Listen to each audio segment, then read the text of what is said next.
Hello, I'm O Speaks. If you're new here, please like, subscribe, share, because why not? Um, we are living in the age of information, and what used to be considered a national security threat were physical things, terror attacks, missile launches from other countries, those kinds of things.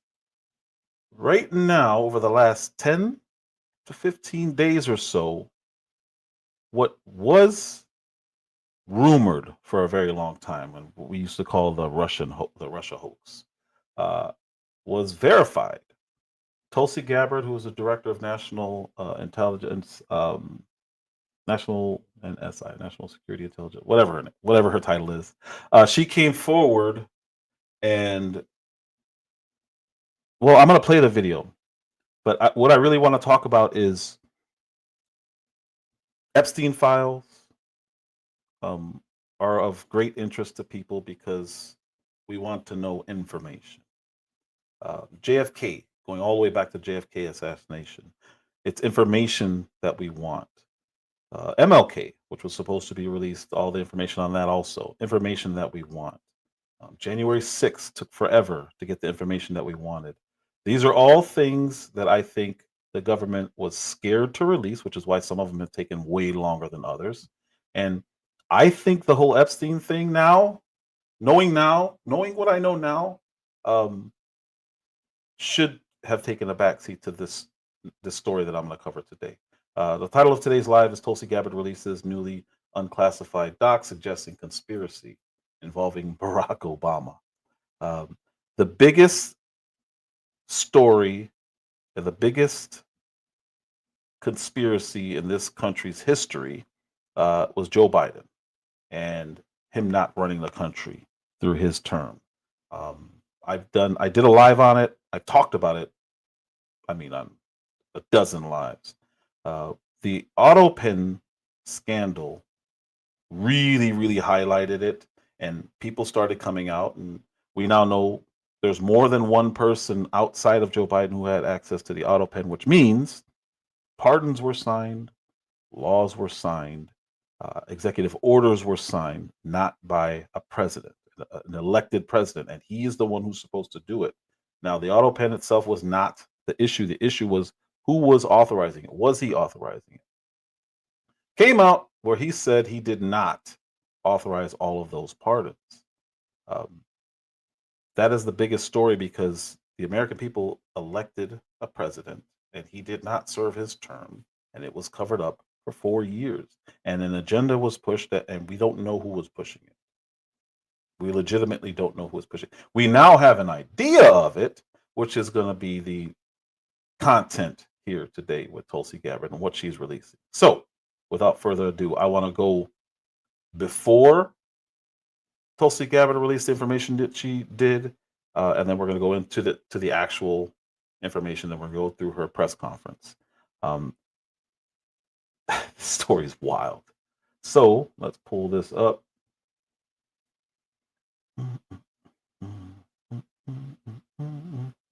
Let's see. Here we go.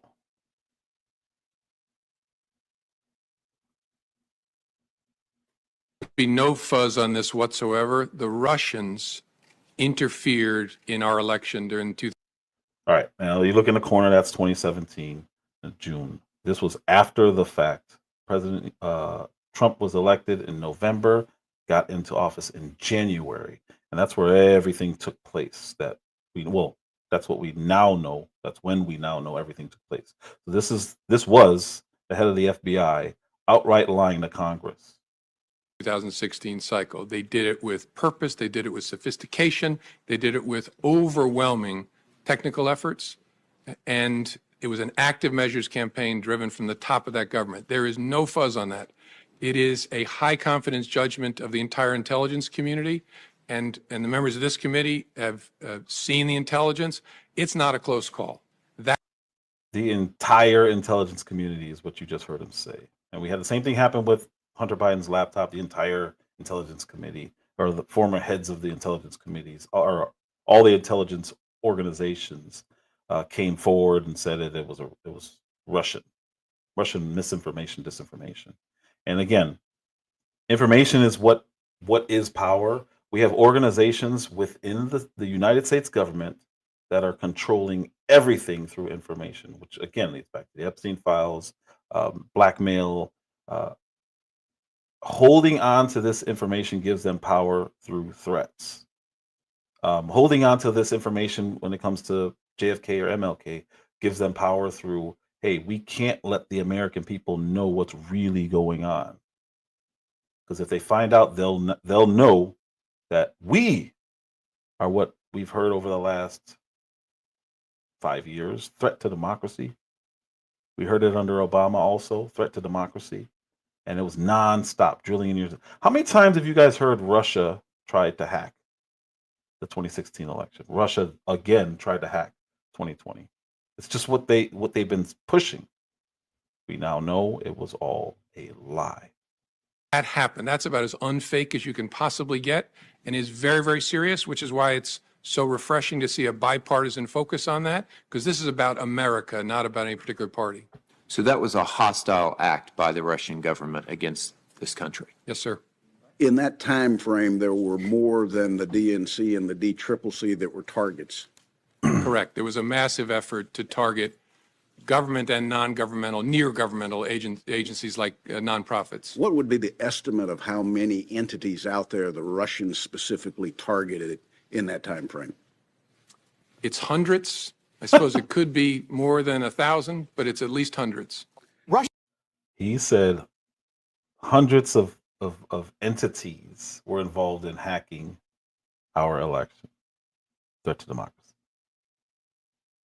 Now we're going to watch the media push that lie non-stop. And they did it for years. They did it when, as soon as Hillary lost, they made a conscious decision to say that the election was hacked. She was doing it during the campaign, actually. But as soon as she lost, that's when they decided there's no way Trump can get into power. There's no way. Russia hacking the election to elect Trump is the end of our democracy. Votes were definitely affected. Russia Russia hacked the election to tilt it to Mr. Trump. The Russians definitively hacked the election. Russia did hack the election. No doubt. The Russians hacked the election. Yes. No doubt. Russia hacked the election. Fact, Russia hacked the election. President-elect Donald Trump still not sounding convinced that Russia hacked the election. The president does not want to come to terms with the fact that the Russians hacked the election. President Trump says he still wonders if the Russians hacked the election. If you can get him to accept that Russia hacked the election, see if you can get him to accept who won the Civil War. If he admits it, it casts a shadow on his victory over Hillary Clinton. Russia hacked the election. Russia hacked the election. Russia hacked the election. Russia hacked the election. Let's be clear, Russia hacked the election. Definitively, Russia hacked the election, and Russia is doing it again now. Election-related cyber hacking. Cyber hacking of U.S. elections. Cyber hacking of the election. Russia was cyber hacking the election. Russia was cyber hacking the election. The CIA, the FBI, NSA. All of these intelligence organizations. 17 intelligence agencies. All conclude that Russia hacked the election. If we find out that Donald Trump just theoretically was colluding with Russia while they were hacking the election, that is completely impeachable. This dossier alleged a conspiracy between the Trump campaign and the Russian effort to hack the election. The director of national intelligence, the head of the National Security Agency, the head of the FBI, all of these intelligence experts saying Russia hacked the election. The FBI, the CIA, the NSA, the former director of national intelligence, James Clapper, I mean, they've all said this. So to believe that that's wrong, you have to believe they're all involved in an elaborate conspiracy to get Donald Trump, which seems a little far-fetched to me. Seems a little far-fetched. So there you see outright propaganda nonstop for years. This is when he won. But even when he clearly became more popular in 2020, something happened. He lost. And Joe Biden gained favorability, which he's always been an unpopular person in government. So what did he say? I think the election was rigged. And what did they say about him? He's an election denier. You can't deny elections. That is a threat to democracy. And I just showed you that from 2016 to 2020, they were election deniers. They were literally saying that it is a fact that another country put Donald Trump in office, and he's a puppet. And it started out with Hillary Clinton, and we thought that it was, minor. We thought it was just a small group of people. Her, the Steele dossier nonsense. She paid Christopher Steele to do all that. We thought it was a small conspiracy, and then it turns out it was way larger than we thought, because all of the intelligence agencies agreed and pushed the lie. And Tulsi Gabbard got in office, Director of National Intelligence. She got in office and discovered that it was all a lie and released it. What I've suggested, if now, because he's the nominee for the party, and he's entitled to briefings from the CIA, for example, I said publicly, give him fake briefings. Pretend you're briefing. Don't tell him anything that you don't want to get out. But as a Republican nominee, isn't he entitled to get those briefings? Give him fake briefings. This was at the DNC conference. So here's what's wild about this. Harry Reid was the minority leader of the Senate. And at one point, I think he was the majority leader during Obama's terms. He's outright admitting to treason. Outright. He's saying that he was colluding with the CIA and other intelligence agencies, telling them to lie to the incoming president of the United States. Don't brief him on stuff. Just lie to him. Don't tell him what's really going on. That's outright treason. He is the commander in chief, and he has a man in government undermining him, and he's admitting it. That's the craziest part about all of this. They admitted what they were doing through the whole thing. What does that even mean? It means they'll tell him stuff. He won't know the difference. You're basically telling the intelligence community to lie to him. No, I'm not going to lie to you, but I still have to tell you everything. Oh, I said publicly, give him fake briefings. This is such an important issue, and I just want to start by saying that this is an issue that is important to every single one of us as Americans. This is not a partisan issue. It has to do with the integrity and the strength of our democratic republic.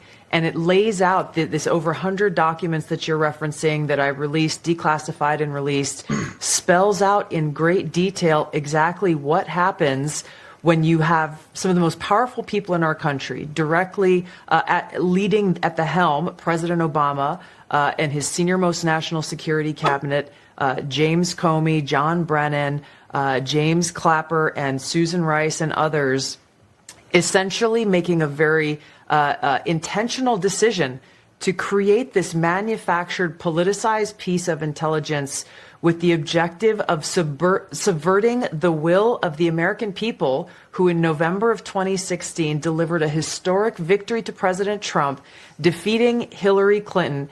And President Obama and his team, their goal was to essentially not accept the decision of the American people, and to use this manufactured, politicized intelligence as a means to enact what would become essentially a years-long coup against President Trump. Outright treason. You have a sitting president at the time, Obama. He was leaving in January.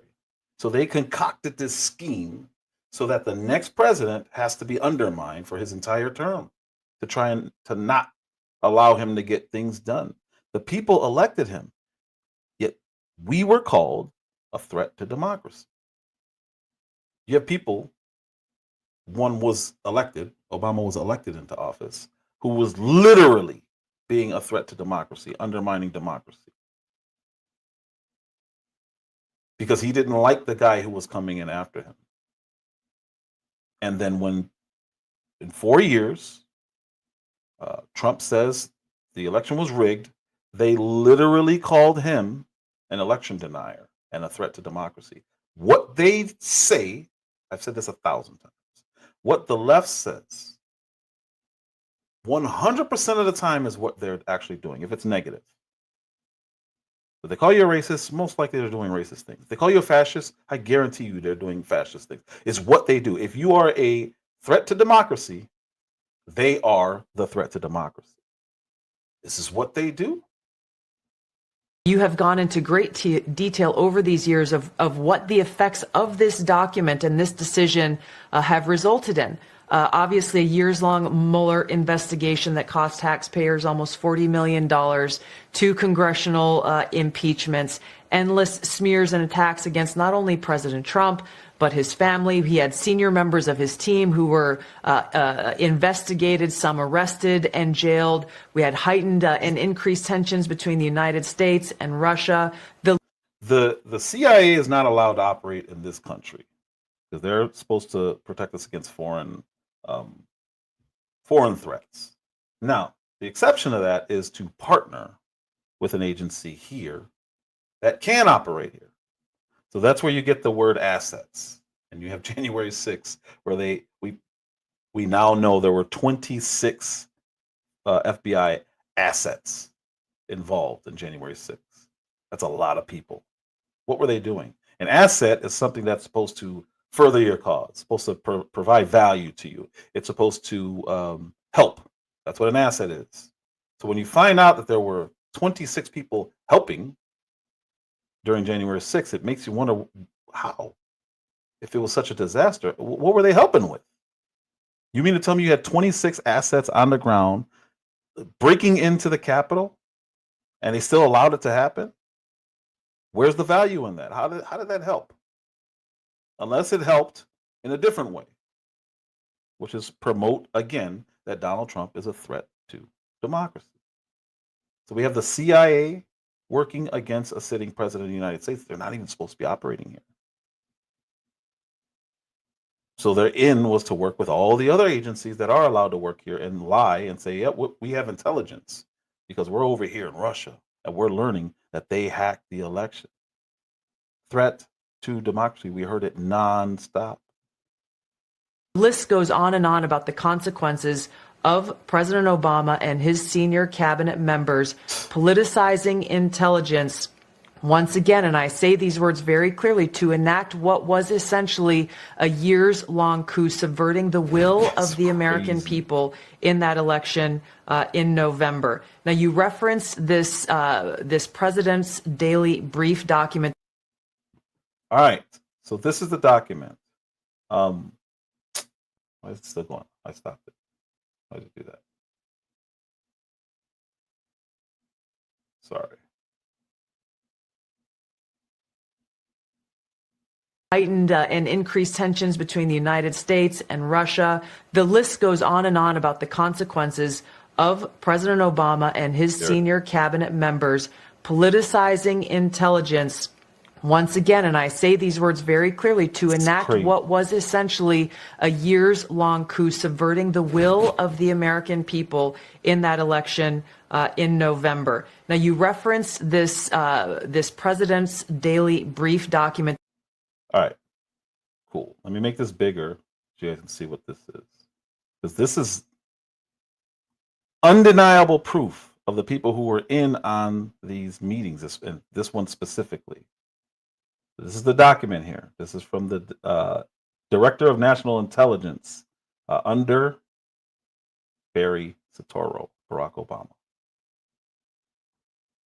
All right, so this says December 9th, 2016. So this is a few weeks from Trump getting into office.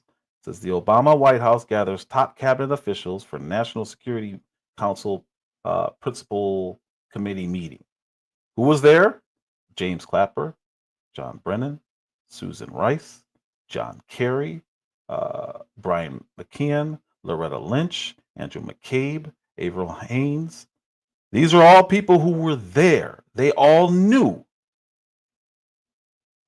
Let's move a little bit forward. This is proof that they were all there. They came to the conclusion. How you doing, Miss Kiss My Cheeks? They came to the conclusion that there was no evidence of Russia collusion. None. And they knew this before Trump got in office. They knew this, yet for his entire term, that's all they said. And these are the participants up there at the top. It says the summary of conclusions for that meeting on a sensitive topic. They had the conclusion there was no evidence of Russia collusion. There's the chair was Susan Rice. You see over there, Director of National Intelligence, Clapper, FBI, McCabe, CIA, Brennan. That's those names are circled. Those are all the people who knew for a fact, without a doubt, that there was zero evidence of what they then went on to push for 4 years to undermine a sitting president. That is insane. That is treason. That is a coup. They literally were trying to prosecute this man. They put people in jail from his cabinet under the premise that those people took part in stealing an election. What are we doing here? They don't want the United States people to understand how little control we have, and when we elect somebody, that it may not mean anything. And in my opinion, this administration is the last administration that can expose stuff like this, because Trump is the only person crazy enough and who doesn't care about being exposed. It's all they've done to him.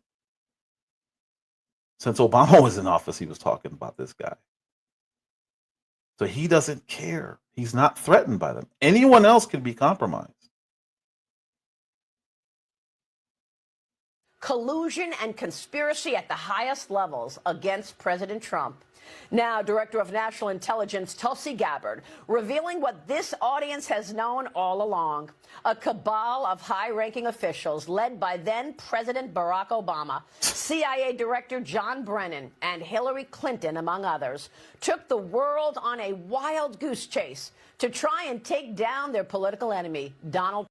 A $40 million investigation was the Mueller investigation. And he came to the correct conclusion towards the end. But $40 million, and it lasted years. So they were just buying time till the next election cycle, where they can take it, and then every time Trump says, hey, they're taking this, they call him a direct threat to national security or democracy. Trump, no matter the casualties along the way. DNA Tulsi Gabbard is now calling for prosecutions, revealing declassified documents from the Russia collusion made-up investigation, which she says detail a treasonous conspiracy by officials at the highest level of the Obama White House to stop incoming President Donald Trump. The cabal included Barack Obama, John Brennan, James Clapper, Hillary Clinton, Joe Biden, Jim Comey, and Susan Rice, who pushed a made-up story that President Trump colluded with Russia to win the 2016 election. How many times did you guys hear Trump say it's a hoax? Russia, hoax. Fake news. He said it more than 1,000 times. What's going on, Uncle L? He said it more than 1,000 times. And now he's got confirmation. So people like me were like, it's gotta be. Now I can say undoubtedly that it is a fact. And how do I know? The very people who have been telling us that it's misinformation were misinforming the people. And it's now known. It's not speculation. We kind of, everyone was saying lock her up about Hillary, because we thought that it stopped at Hillary. We didn't know. People said it, but then that was considered, that's a little far. President wouldn't do that. It would be too big of a risk. And now we have literal documentation showing that he is the one who authorized all of this. Hillary started it. He ran with it. And they knew for a fact before the man got into the White House that they were going to run this story. They knew it wasn't true. So the cabal would not lose their grip on power. All of this exactly as then Intelligence Committee Chairman Devin Nunes, Judiciary Committee member John Ratcliffe, and President Trump himself told us so many times from day one. What that is it's the original intelligence, the original reasons that the counterintelligence investigation was started. Now, this is really important to us because a counterintelligence investigation uses the tools of our intelligence services that are not supposed to be used on American citizens. So we've long wanted to know, well, what intelligence did you have that actually led to this investigation? So what we found now, after the investigators have reviewed it, is that, in fact, there was no intelligence. As a former federal prosecutor, my opinion is that declassifying them would not expose any national security information, would not expose any sources and methods. It would expose certain folks at the Obama Justice Department and FBI and their actions actions taken to conceal material facts from the Foreign Intelligence Surveillance Court. How involved? And that's the biggest problem with when things are overly classified, or they just classify stuff because they want to. Usually, it's supposed to be so that they don't expose how the government operates, how the intelligence agencies operate. But then you have times like this where they just hid it so that they didn't get in trouble. That's treason. There has to be something that comes out of this. There has to be prosecutions. There has to be people put away, because at the height of the misinformation, disinformation era, we are now finding out that the American people were directly lied to by the people who are saying that misinformation and disinformation are threats. So we can't keep having scandals where no one goes to prison, no one gets locked up, there's no accountability. We can't keep having this. At some point, the American people are going to get sick of this, and this can get really, really ugly. I don't think people fully understand how big this story is. Was John Brennan totally involved? He was totally involved. John Brennan was one of the architects, in my opinion. You look at Brennan, you look at Clapper, you look at them all, but ultimately, the president knew everything. Here's what's crazy. Trump says crazy things, right? And everybody laughs. Even I laugh. He said something the other day, and I really laughed. It was really funny, but it's ridiculous, right? And that's okay, because that's what he does. He exaggerates. You know, you're gonna have the best ratings in the history of television, right? He says stuff like that, but he's always right. So here we are. This guy was saying this in 2020 in May. He was telling the world exactly who the players were. You know, we kind of accepted it in a joking way, but he was dead serious. And the media made fun of him saying it, and here we now know for a fact he was right again. How many things was this dude right about? It's like Alex Jones. Every time something happens, like, oh wait, Alex Jones said that. And it's like, all right, at some point, these aren't all conspiracies that can be mocked. They're conspiracies that need to be taken seriously. The president knew everything. President Obama and Vice President Biden, they knew everything. And Comey and Brennan and Clapper, He knew. They all were terrible, Free and Jay. they lied to Congress. They spied on my campaign, which is treason. They spied both before and after I won. We now have proof of all of that. Who's going to be held accountable? And if nobody does, what are the American people going to do? What's really going to happen? Where's the accountability on this? Because they keep just letting stuff slide. Nah, we don't want to, do that. Except for Trump, of course. We need a mugshot from him. We need to really, literally try to lock him up. We're going to raid his home. What are we doing? There's got to be. This is the second largest scandal in the history of this country. First was having a president for 4 years who didn't run the country, but they lied to the American people nonstop saying that he did. Here we have every single person outside of Obama testifying to the intel committees, to Congress and Senate, to the House and Senate, so to Congress. We had them all testifying, lying under oath. How there should not be a statute of limitations on that. We need to figure out what happened here, because it's going to just keep happening. And clearly it's been happening. Because I think the biggest fear about putting out JFK is that the American people would find out that we have government agencies that are still in operation today that performed a coup on our president. Like, literally. He was unalive. They put in a person that they wanted. They don't want the American people to know that MLK was unalive by our own people. It's better to think, oh, it's just a crazy person. And that's why they won't put this stuff out. They're scared to let the American people know how little we know. Joining me now is the woman herself, the Director of National Intelligence, Tulsi Gabbard. Director, thanks very much for being here this morning. Good morning, Maria. Thank you. What was the most damning thing that you learned after looking through all of these declassified documents? Maria, the implications of this are frankly nothing short of historic. Over 100 documents that we released on Friday really detail and provide evidence of how this treasonous conspiracy was directed by President Obama just weeks before he was due to leave office, after President Trump had already gotten elected. This is not a Democrat or Republican issue. This is an issue that is so serious it should concern every single American, because it has to do with the integrity of our democratic republic. What we saw occur here, as the documents we released detailed, was that we had a sitting president of the United States and his cabinet and leadership team, quite frankly, who were not happy with the fact that President Trump had won the election, that the American people had chosen Donald J. Trump to be the next president, commander-in-chief of the United States. And so they decided that they would do everything possible to try to undermine his ability to do what voters tasked President Trump to do.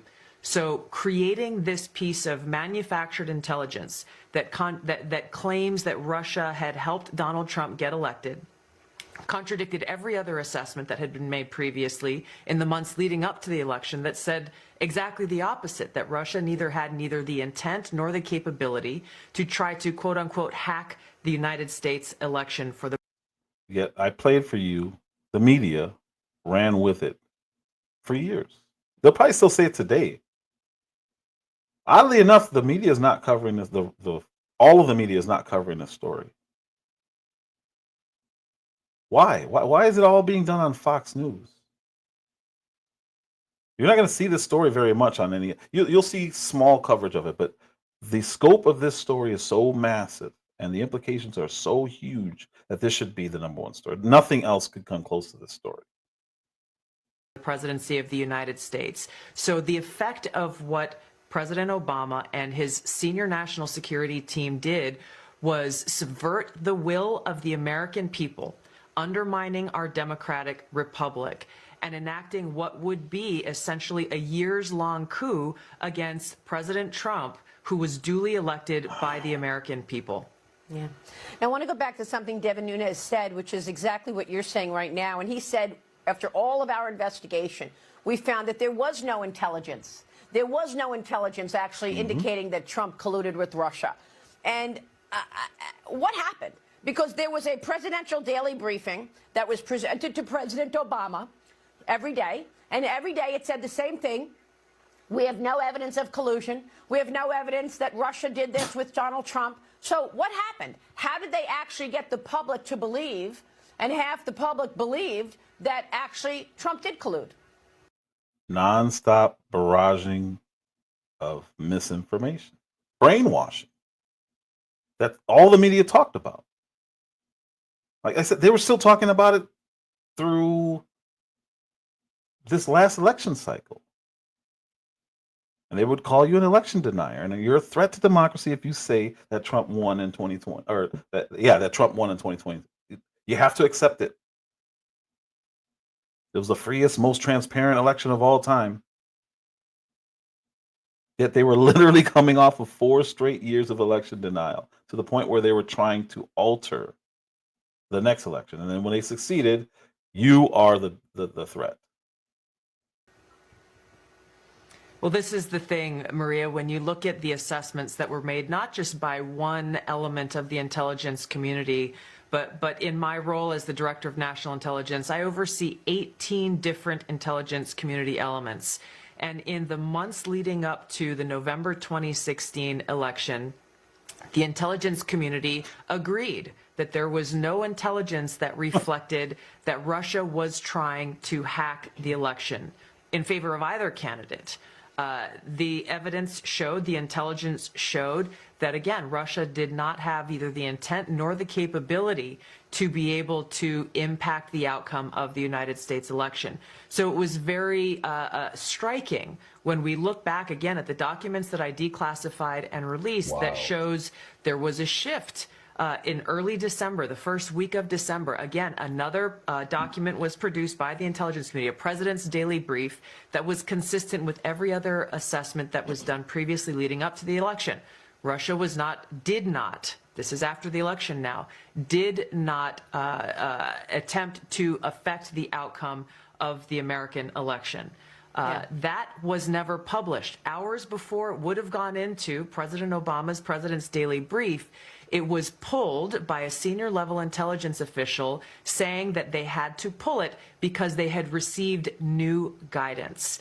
The very next day, this meeting was called, a National Security Council meeting, bring together all of the senior leaders of President Obama's cabinet, and the topic that was put forward was a sensitive matter. And that's the document that I showed you earlier. They were all there. They all knew.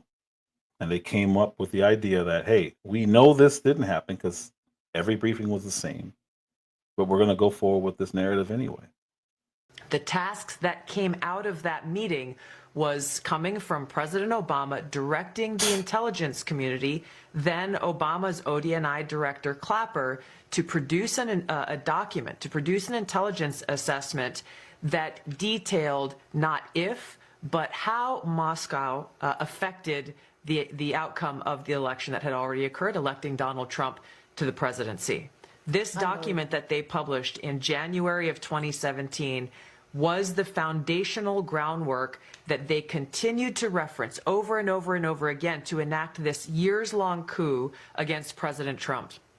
Now, I know that Devin Nunes came out with the Nunes report and a lot of other reports after that to indicate everything that you're saying. And I guess the worst of the reports, the real evidence, is the reports of most recent, right? The last reports are the worst reports that we're going to see. And I understand that there is more, perhaps, that you are going to come out with next week.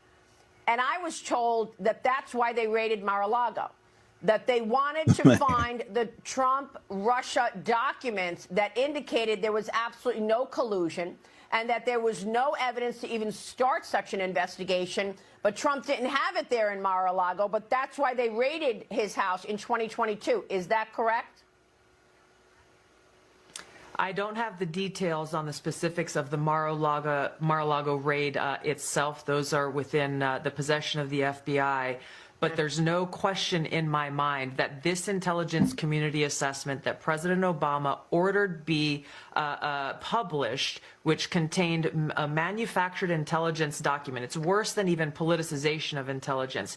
It was manufactured intelligence that sought to achieve President Obama and his team's objective, which was undermining President Trump's presidency and subverting the will of the American people. So yes, next week we will be releasing more detailed information about how exactly this took place and the extent to which this information was sought to be hidden from the American people, hidden from officials who would be in a position to do something about it. And that's really the point here that I think is most important, Maria, and you said it in your opening. Accountability is essential. We cannot keep having these scandals where nobody gets held accountable.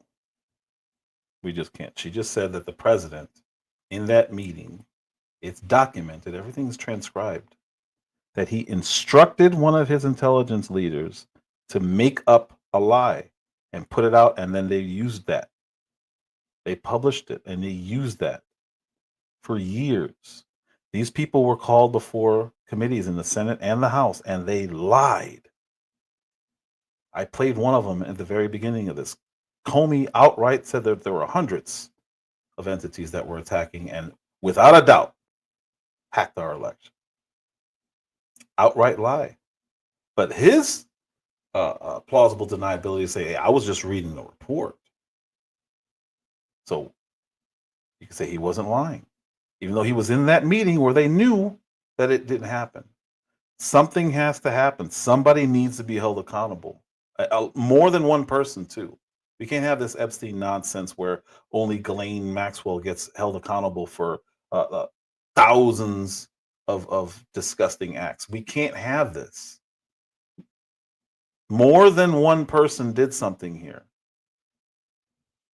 Then more than one person needs to go to prison. Or worse, treason can be punishable by the death penalty. Now, this is not that's how serious this is. And people don't seem to be getting the scope. Because they're trying to dismiss this as, oh, this is just Trump. They're going after their political foes. No. There is proof. It's their proof. They're the ones who provided these documents. For the future of our country, for the American people to have any sense of trust in the integrity of our democratic republic, accountability, action, prosecution, indictments for those who are responsible for trying to steal our democracy is essential for us to make sure that this never happens to our country again. Yeah, and I want to get to that right now because I've heard talk of a criminal referral. Are you referring this in a criminal matter? We are referring all of the documents that we have uncovered to the Department of Justice and the FBI for a criminal referral. So this is what I learned during the Kash Patel-Joe Rogan interview. Kash Patel's role is to gather information and then submit it. So he has to do the same thing. They have to submit this information to the Department of Justice, and then they decide whether or not they're going to prosecute. It's no different than if you get caught, robbing a bank, right? The police don't charge you. They gather all the information. They do the investigation. They take all the statements. Then they give it to the DA. This is the same thing, just on a larger scale. So the FBI, their job is to gather information. They're essentially the highest police in the land. And then they have to give it to the lawyers, who would be in the Department of Justice. And then Pam Bondi would be the one to make the decision. We're going to go forward and prosecute. You have enough evidence or not. It's the exact same thing. The structure is just scaled. So at the local level, you have the police and you have the DA. At this level, you have the AG, who would prosecute, and the police would be the FBI and all the other agencies. So she's referring. She gathered all the information that she has, and she's giving it now to Pam Bondi, and she has to decide who she's going to go after based on evidence and who she's not going to go after. Kash Patel said he does the same thing. I didn't know that. But his job is to get the information and then give it to the AG. So she's technically in charge of all of them, Pam Bondi. And I always thought, why isn't the FBI going after this person? They should be in prison. Their job is just to get the information. So it's always been the AG who's been failing on these types of things, because they're the ones. Either the FBI didn't gather enough or good enough information, or the AG decided that they were not going to go forward with it. And that's always been the problem. But I think most people don't know that. I didn't know that. And I've been following this stuff forever. Yeah. And do you believe that we will see prosecutions? I mean, our audience wants to know where this story goes from here. Will we ever see anyone held accountable for this incredible lie on the American people? I will do all that I can, and we have whistleblowers, actually, Maria, coming forward now after we release these documents, because there are people who were around, who were working within the intelligence community at this time, who were so disgusted by what happened. We're starting to see some of them come out of the woodwork here, because they too, like you and I and the American people, want to see justice delivered. So we're going to provide everything that we have, everything that we will continue to gather to the Department of Justice for that direct intent and that direct purpose. This is where I kind of really, really wish Matt Gaetz had gotten in, because I think he would have pursued this. What Taryn says, here's my prediction. Clapper, Comey, and Brenner will get charged. They are expendable. Obama will make deals with Trump to keep the country from civil war. I don't think that that's why the deals are going to be made. I think Obama's going to turn on all of them. Because they're the ones who got before the House and got before the Senate and lied. So I think he's going to cooperate, and his deal is going to be, it's going to be harder to prosecute a sitting president, because he was a sitting president at the time. So it would make way more sense to go after everyone else. But his deals aren't going to. It has nothing to do with civil war. I don't think they're concerned with that. They're too arrogant to be concerned with that. But yeah, he's definitely gonna turn on them. Yeah, we're kind of saying the same thing. I just don't think the motivation is civil war or anything like that. Those people, especially I think it was Clapper that Obama tasked with creating a document to lie about.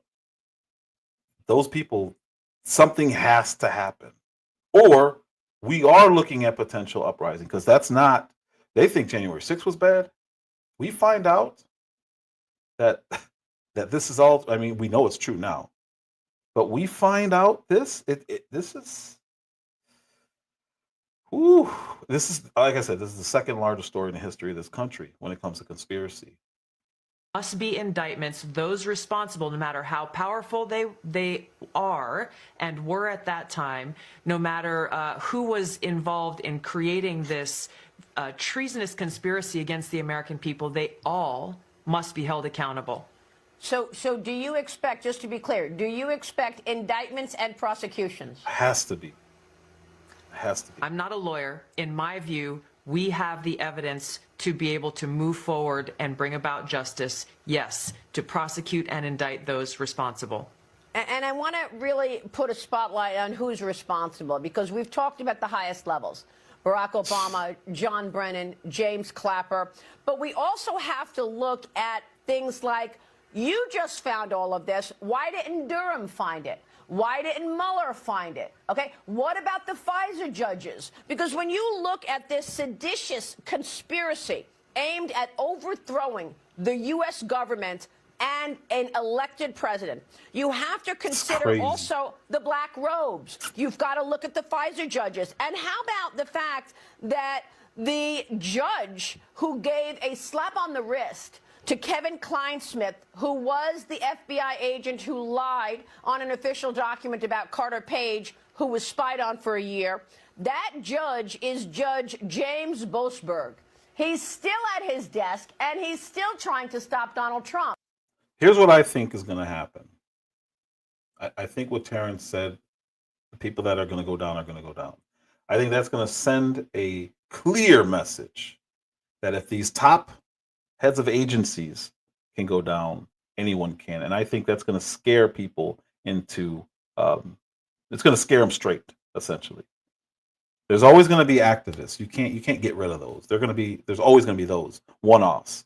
But I think once they realize, oh, wow, Brenner is going down, Clapper's going down, Comey's going down. All right, we need to run this the right way. That's how you get corrupt cops to not be corrupt. They have to be scared of the repercussions. You need to set an example, because this is as bad as it gets. This is the United States of America. We elect people, and we expect that they're the ones who are running the country. That's why I put the Biden scandal as number one. This is number two. They're literally undermining the Constitution. It doesn't get worse than what we're looking at here, because if they can do this, they can do absolutely anything. Agenda. So what about the broader group of people that are also involved? They're not going to go after all of them. Maria, this is of such historic consequence that it cannot be limited to one or two or three different people. You just outlined the implications and the effects of what what occurred, and I think you're really putting into a clear picture what we are referring to when we refer to the deep state. It is very far-reaching. These are people who are intent on undermining the will of the American people and trying to ultimately put themselves above our democracy. And this is why it's so important that we continue down this path. We continue to stay very focused. I question the same things that you're asking here. I don't know how it is. Yes, I put my team on this. We've been working on this over the last few months. I've been in this role as Director of National Intelligence for just about 6 months. I don't know what excuse there is for those who supposedly investigated this previously, whether it was Durham or others, that they were not able to put together the dots and ultimately show the truth to the American people. President Trump has delivered a maximum transparency mandate, and this is exactly what we're doing. The American people need to see the truth, and we're going to continue to do that every single day that I'm here. And I can tell you why they didn't find anything. Fear. This is what I was saying earlier. Trump doesn't have the fear that a normal person would have. You can't put the man through much more. The guy's been shot. He's been threatened to be shot. He's been attacked while on stage. They raided his home. I mean, they tried to lock him up. They were going to put him in prison. Literally had a mugshot. A president. This is insane. While he's running for president, all of this stuff, he's just not. He's not affected like a normal human being, which is why I said that the staff that he's put together. This is going to be the only opportunity to actually do anything about how horrible the government has been behaving in the shadows for decades. This is the only administration I can see doing this. He's the only person not scared to do this. I think other presidents have seen stuff like this and were like, I'm not touching that. Something there is to be compromised. This guy doesn't have anything. If he had something, they would have found it a long time ago. But when I see all the stuff about the Epstein files, I don't believe it. You think we wouldn't know that by now? They've been trying. They literally tried to unalive the man. We would have known. I don't believe it. Loretta Lynch was in that room. That's why she's quiet. She was in that room, in that meeting. I showed the document. She was there when they decided to create a document and move forward and offset all of the intelligence that showed that there was no Russia collusion. They never hacked the election. And that the day before that meeting, with a document that I showed, the day before that is when they decided, we're going to have to go forward with this story because this guy won and we don't want him to succeed, essentially. It's a coup. They undermine everything he was doing. Elements of our government were betraying the chief executive. That's insanity. Equally outrageous was the fact that we had the handwritten notes of John Brennan. I reported on it at the time. The CIA reported to President Obama that the Russians were aware that Hillary Clinton had come up with this idea to blame the Russians and working with Trump to win the election. And we actually saw his handwritten notes. So there's that evidence that, again, all of those people who were supposedly special counsels, independent counsels, blew off, right? Mm-hmm. Robert Mueller, John Durham. That's right. I really cannot fathom. There is no rational or logical explanation for why they failed. The only logical conclusion that I can draw in this, Maria, is what you're implying here directly, is that there was direct intent to cover up the truth about. Because she's, like she said, she's only been in office for 6 months. These people did years-long investigations where they $40 million under the Robert Mueller investigation alone. I don't know how much the Durham one was. Probably close to that. And you couldn't find what she just found in 6 months? That's impossible. It's not possible unless you're actively trying to not see it.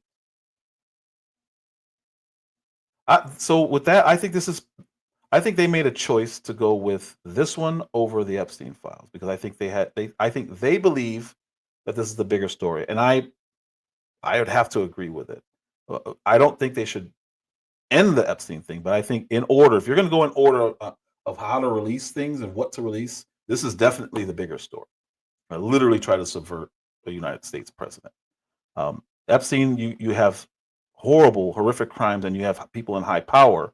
But I think this would be the third biggest story, and I think that's why they're waiting. I don't think that that's over. I really don't. I think the reason why Trump was trying to take the horse blinders and move them this way on us, and he did horribly at it, but I think it's because he knew that this was going to be coming out, and this is a much, much, much bigger story. That's my opinion.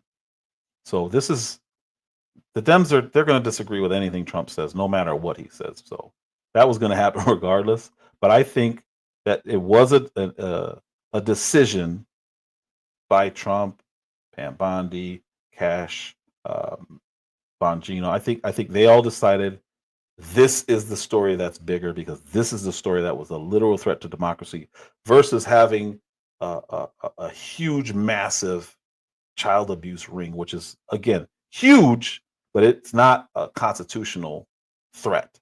This is unbelievable. What occurred and who was responsible. Matter of fact, sorry, we have actually overthrown other governments because they were doing stuff like this. And now here we are doing stuff like this. And the broad network of how this seditious conspiracy was concocted and who exactly was responsible for carrying it out. So at the end of the day, we need to look at Pam Bondi. Is that the person who at the end of the day is going to bring us accountability? Pam Bondi?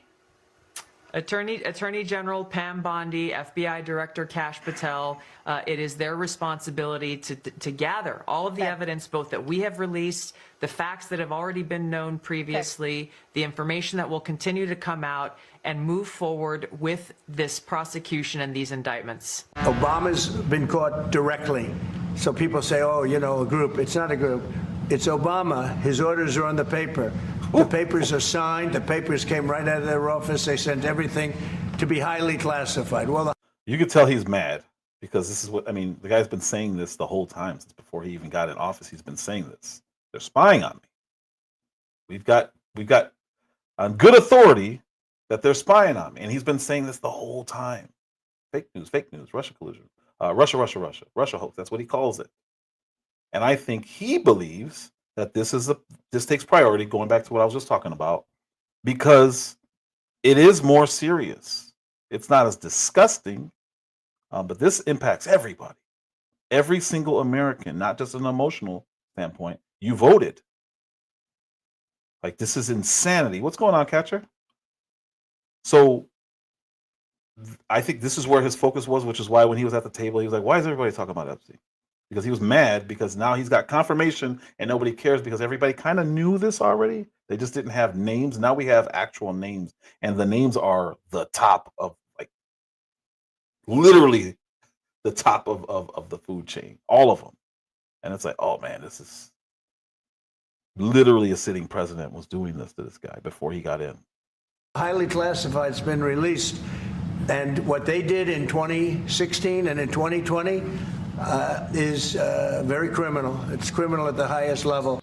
President Trump today calling out former President Obama after DNI Tulsi Gabbard sent a criminal referral to the DOJ related to her. So now we're to the stage where so I'm going in chronological order. So I did the hearings first, showed Harry Reid literally telling on national TV, telling the agencies to lie to Trump when he was getting briefed. Like, it doesn't get worse than that. Then I went in, and now we're to the point where the last video was her saying that she was going to do a referral. Now this is where she actually had just done the referral. So I'm just going down the timeline here of how insane this is. And she's backing up everything she said. Unlike, well, I'm not going to go into that. Her claims that Obama-era officials manufactured and politicized intelligence to create the Russia collusion narrative in 2016. Intelligence that those officials have said they had great confidence in. John Brennan and Jim Comey and I are part of the group that were tasked by President Obama to put together all the reporting we had on the Russian interference, and which we did. And then, of course, on January 6th, we issued our intelligence community assessment documenting the Russian interference, in which we had very high confidence in the evidence that we presented. So actually, he just admitted that he created that report. He admitted it. That's a confession. Now, he did say that they were all tasked, and Obama says he tasked just him. That's fascinating. That's interesting. That little soundbite's going to come back, and that can put him in prison for the rest of his life. I mean, he's older anyway. But whoo, interesting. He admitted to making the report that we now know was false and it was created, and that he was told to create because they didn't have any evidence. What's going on, Mike? He admitted it. Gabbard also teeing up that there will be more declassified documents coming this week. Ahead of that, here's what we've learned so far. December 7th, 2016, the assessment reiterated that Russia did not tamper with election infrastructure. Just one day later, the editor of that assessment canceled the brief, quote, based on new guidance. By December 9th, 2016, Obama convened National Security Council principals and ordered a new assessment. And that new assessment is the one that Clapper admitted. What an idiot. He admitted that he made. And it was a direct contradiction to everything that they had known up to that point. They knew there was nothing. There was, you can see it right there. Russia did not tamper with the election. And then Obama told him to make it, and he made it, and he admitted it on TV. On January 6, 2017, the new unclassified assessment was released. Obama's office today firing back, issuing the following statement. Out of respect for the office of the presidency, our office does not normally dignify the constant nonsense and misinformation flowing out of this White House with a response. But these claims are outrageous enough to merit one. These bizarre allegations are ridiculous and a weak attempt at distraction. Nothing in the document issued last week undercuts the widely accepted conclusion that Russia worked to influence the 2016 presidential election, but did not successfully manipulate any votes. These findings were affirmed in a 2020 report by the bipartisan Senate Intelligence Committee led by then Chairman Marco Rubio. He's setting it up. He really is. He's setting it up to snitch on everybody. So what me and Taryn were saying earlier, he's going to snitch on all of them. He's going to get them all up. Hey, as far as I know, I was just going off the reports. Now you order the report, and the guy came up with a lie. They're going to have to prove that he told him to lie. That's going to be difficult. That's why when she was talking earlier about judges and all that, you're going to have to prove that the judge did know that those FISA warrants were all lies, and that's going to be more difficult. You go after these few on the top with the former president Obama's sign off, and you're going to get your conviction. Joining me now to react is the Director of National Intelligence, Tulsi Gabbard. Director Gabbard, give me your response to what we heard from former President Obama there. He's saying that none of this makes any sense, that this is a distraction. What do you say to that?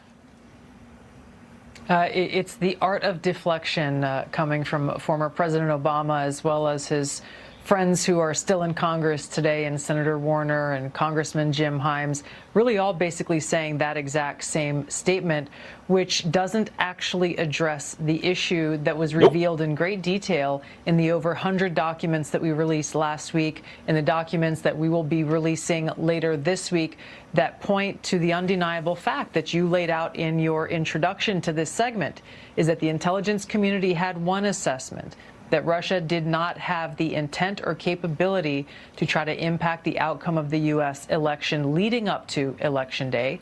The same assessment was made after Donald Trump was elected by the American people as president in 2016, defeating Hillary Clinton. And it wasn't until after that pulled President's Daily Brief document that you referenced that the Principals Committee was called in the National Security Council. Wow. And President Obama then directed Obama's DNI James Clapper to lead the effort to create this new intelligence community assessment that detailed not if, but how Moscow attempted to influence the outcome of the U.S. election. So this is the thing that I think people should pay attention to, is neither the message from President Obama's office, neither the statements coming from Democrats in Congress today and their friends in the propaganda media, none of them are addressing this fact that there was a shift, a 180-degree shift from the intelligence community's assessment leading up to the election to the one that President Obama directed be produced after Donald Trump won the election, that completely contradicted those assessments that had come previously. The second thing I want to address that's very important.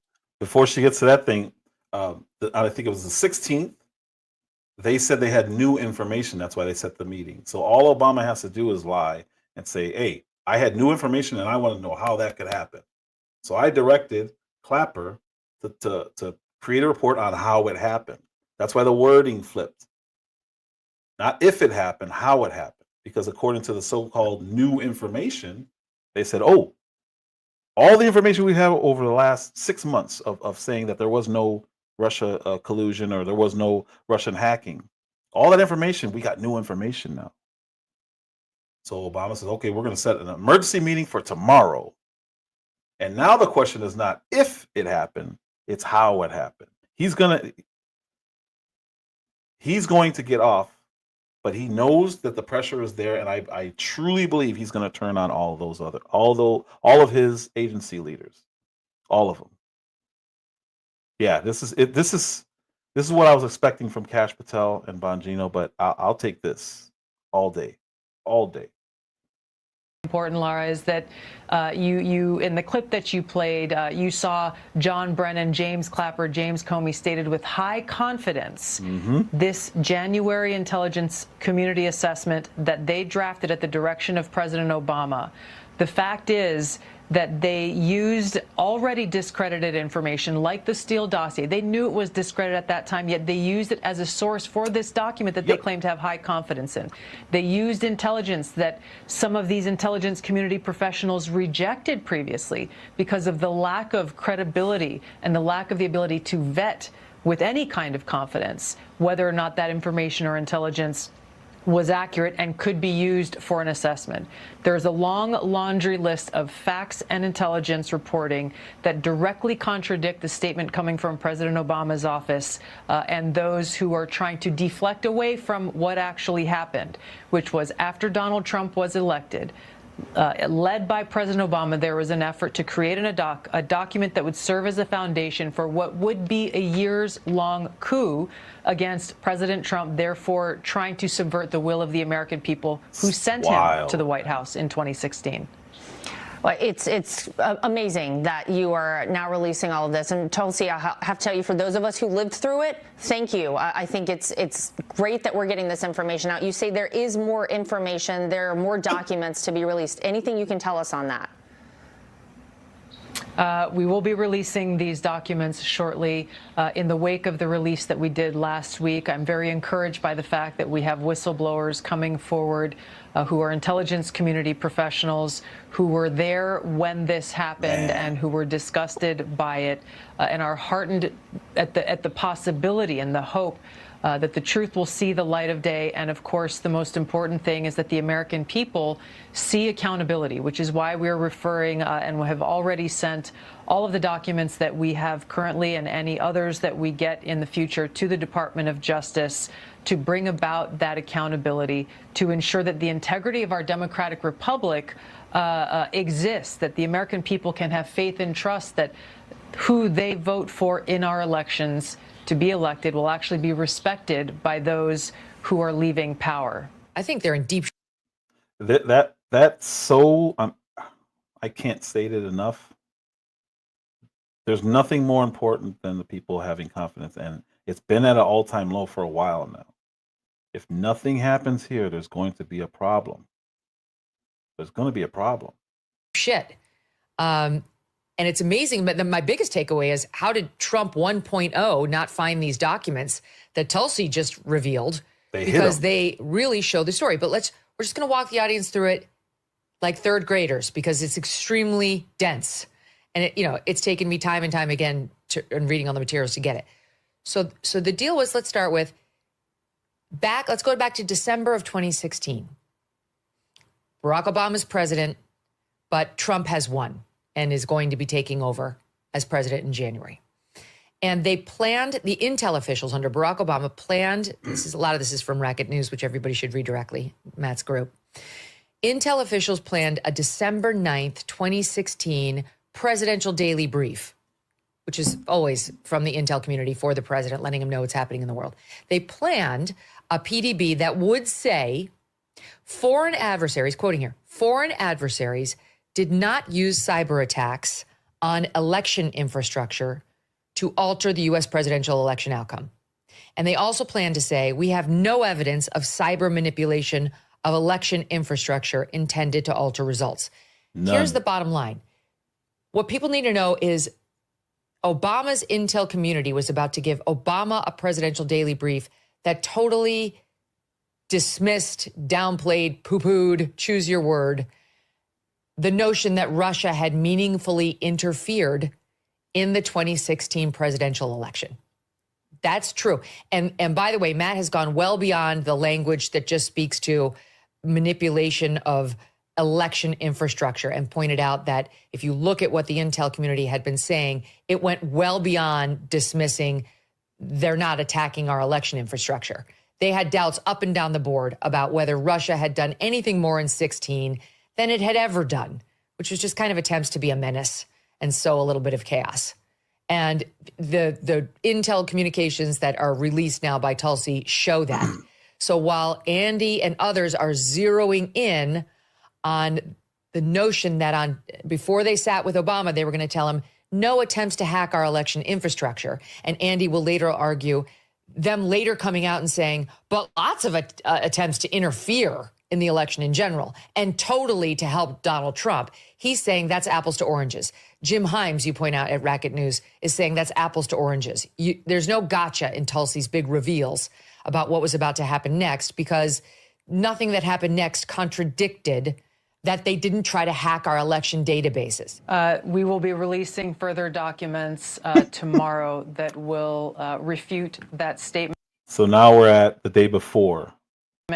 And I would go back and point to, and we will be pulling a whole host of statements that were made by the Obama administration, by Hillary Clinton, by senior Democrat officials, by their friends in the media that state over and over again after this January 2017 manufactured intelligence document was created that repeat the narrative. And I'm looking at my notes here. New York Times says Russian hackers acted to aid Trump in the election. So bad. Obama's CIA Director John Brennan says there is strong consensus among us to support the CIA claim Russian hackers aided Donald Trump's election. Hillary Clinton said, I would be president if not for the Russian hackers supporting Donald Trump. So there is a vast body of evidence and intelligence that debunks and refutes this statement you've just read and others coming from some of the Democrat leaders in Congress today. I'm going to go over the key findings from the House.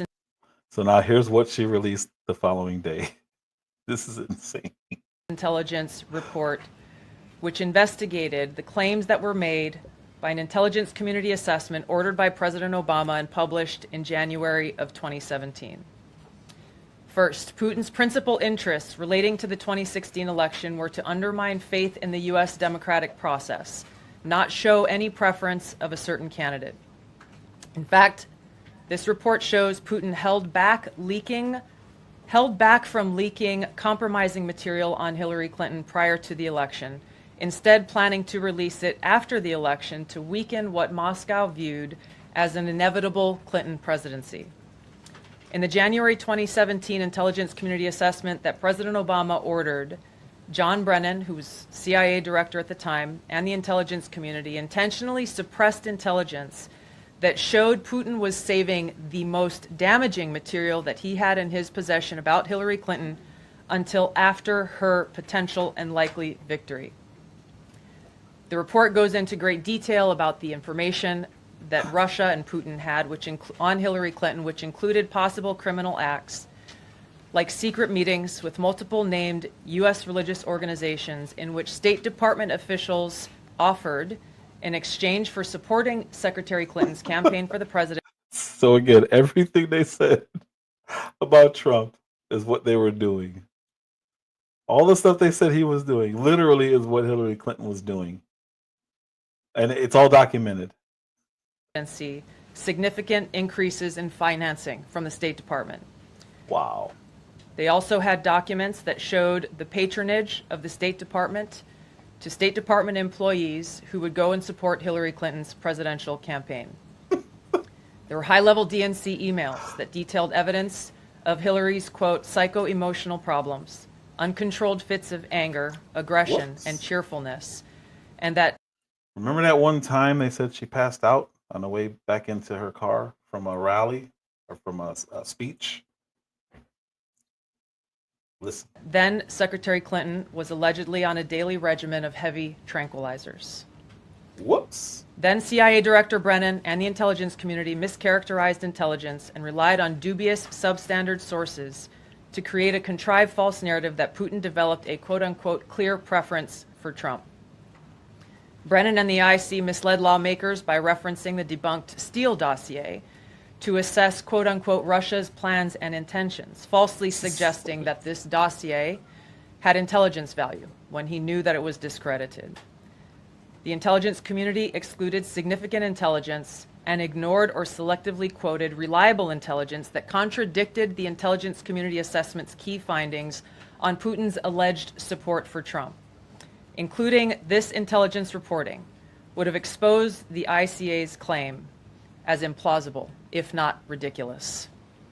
The intelligence community assessment omitted reliably sourced information, such as how some Russian intelligence officials were quote-unquote planning for candidate Hillary Clinton's victory, while others assessed neither Trump nor Clinton would respect Russia's interests. They actively hid information. This is like ivermectin, when they actively lied and said that you could get hurt from taking ivermectin. They actively worked to hide information from the American people. As was reflected in the ODNI documents that we released on Friday, multiple intelligence community assessments released in the months leading up to the November 2016 election concluded that Russia had neither the intent nor capability to impact the outcome of the U.S. election.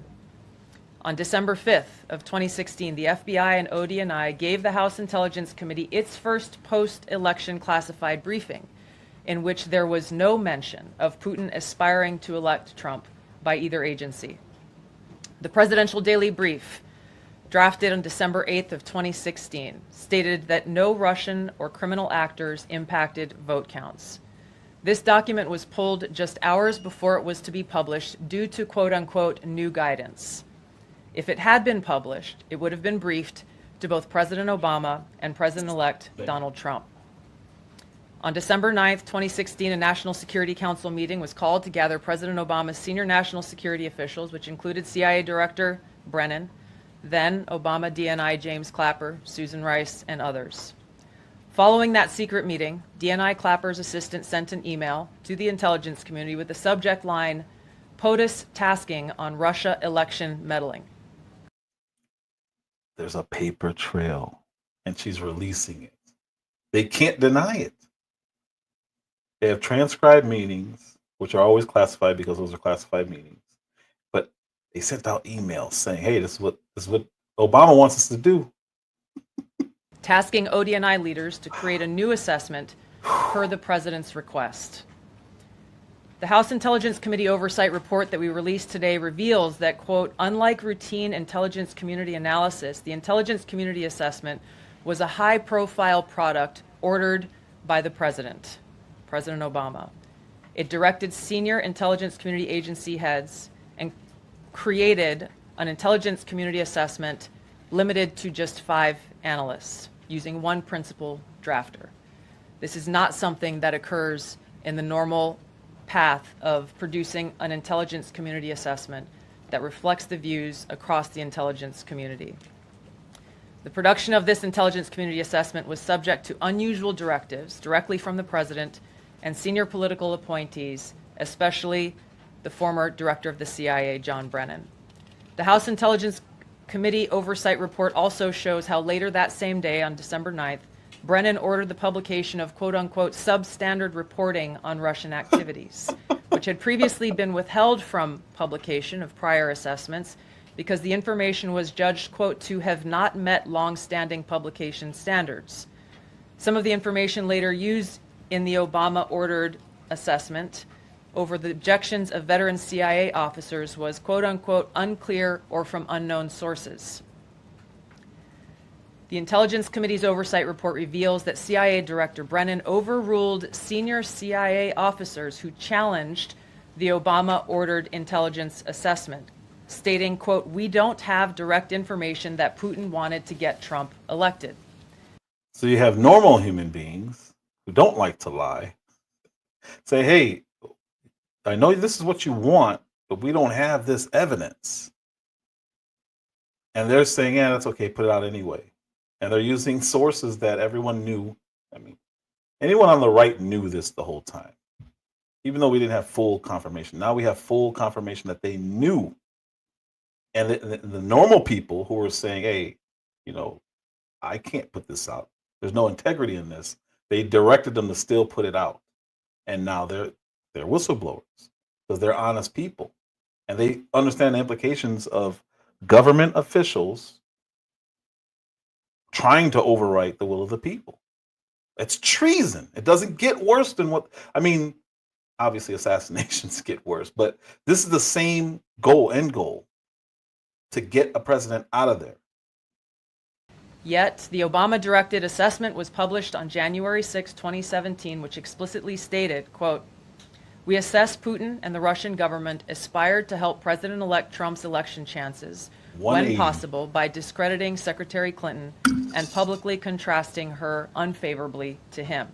End of quote. The CIA and FBI, then led by John Brennan and James Comey, expressed high confidence in this judgment. End of quote. The CIA and FBI, then led by John Brennan and James Comey, expressed high confidence in this judgment, while the NSA expressed moderate confidence.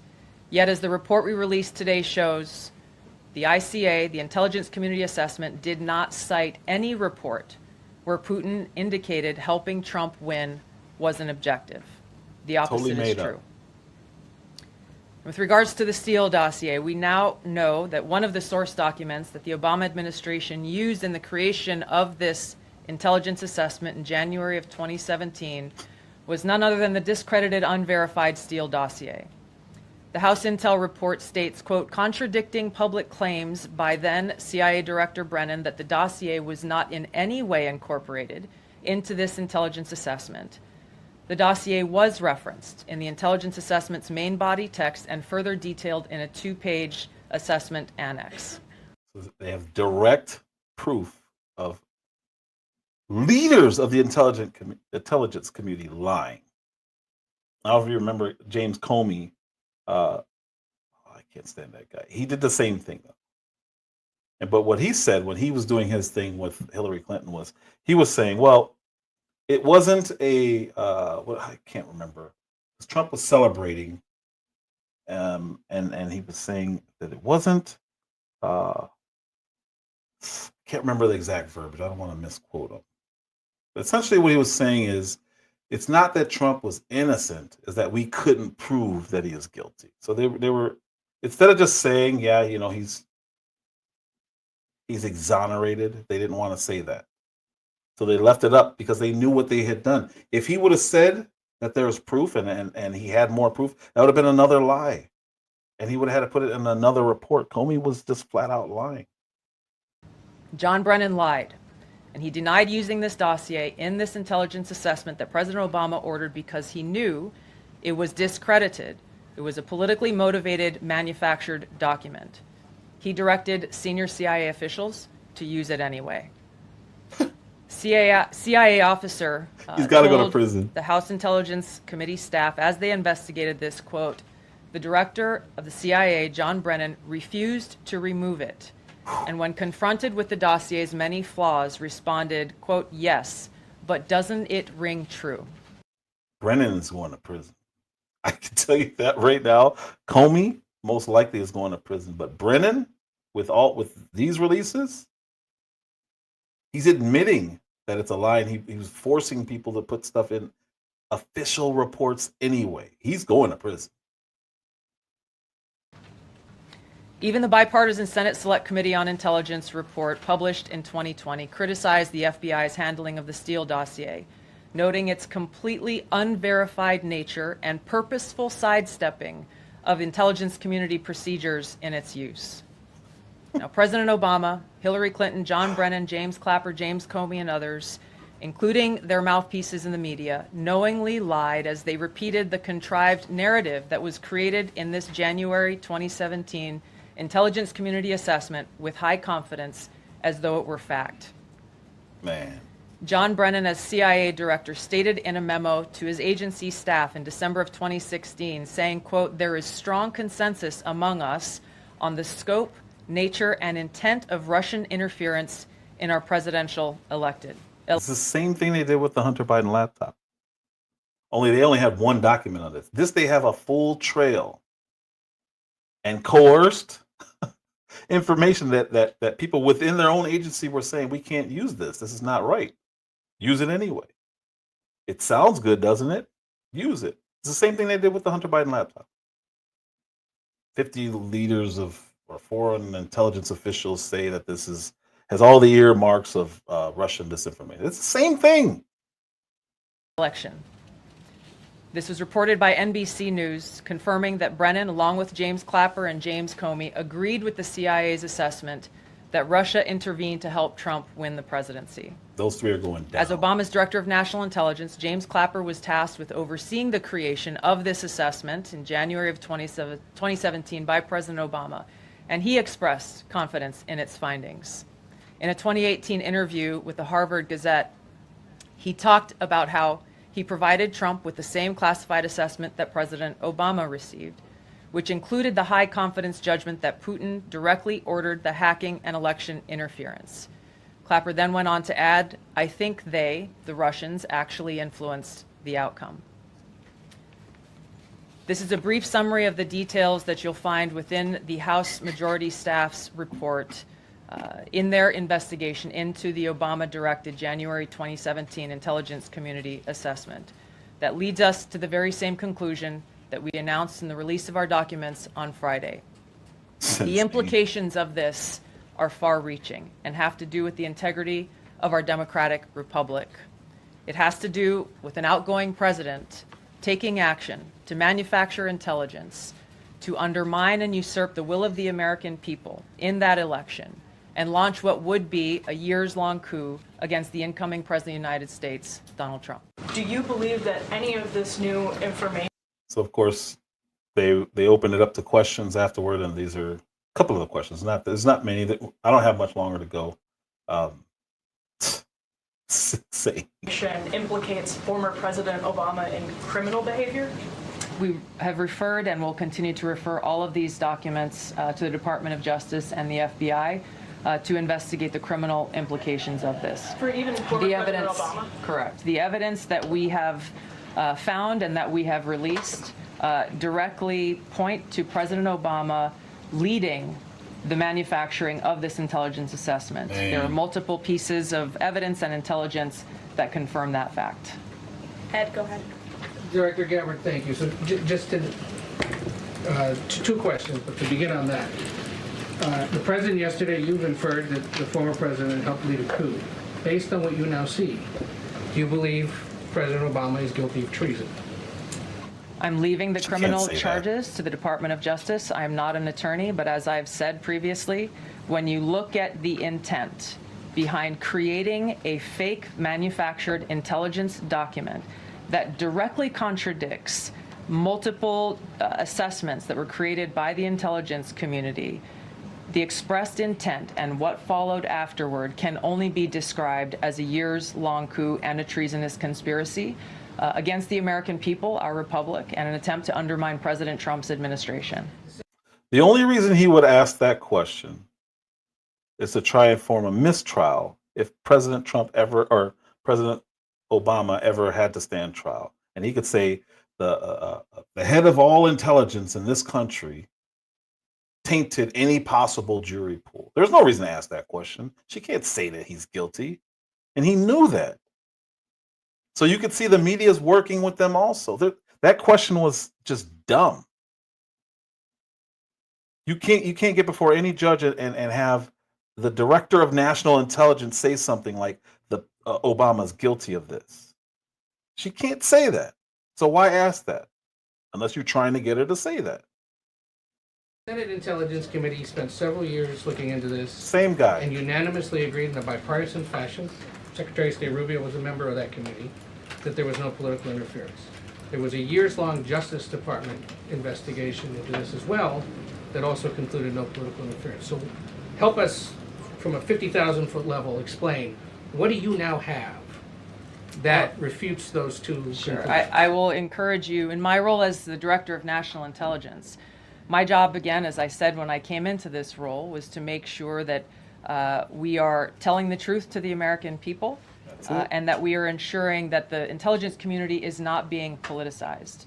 So I'm not asking you to take my word for it. I'm asking you and the media to conduct honest journalism and the American people to see for yourself in the documents that we've released now, close to 200 pages, that point in multiple references, multiple examples, to include comments that have been made by senior intelligence professionals, who are some still working within these agencies today, that confirm the conclusions that we have drawn, that President Obama directed an intelligence community assessment to be created to further this contrived false narrative that ultimately led to a years-long coup to try to undermine President Trump's presidency. And it's your belief that those two previous investigations missed that or covered it up? I'm telling you to look at the evidence.